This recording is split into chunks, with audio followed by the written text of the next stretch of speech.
Do you say autistic person or person with autism? A disabled person or a person with disability? Person first or identity first? Now, if you're not familiar with this, well, here you go.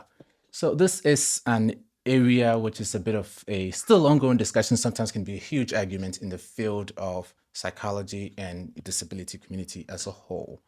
Because some people, believe that saying a person with disability takes into account the whole person, making the disability just a part of who they are you know and folks who also speak to identity first also posit that to say person with autism almost takes away a bit of how integral the autism is to them, how much it affects and shows up in their lives.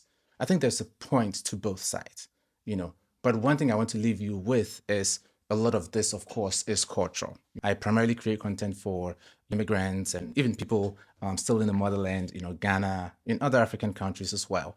And in those spaces where the stigma about mental health and even about other disabilities is still pretty high, at least compared to the US, somebody referring to themselves as an autistic person or referring to their child as an autistic child has a whole different ring to it than, oh, your child has been diagnosed with autism.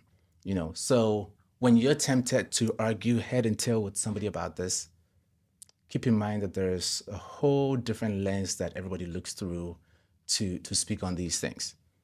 And in this particular case, I don't think there's a right or wrong way.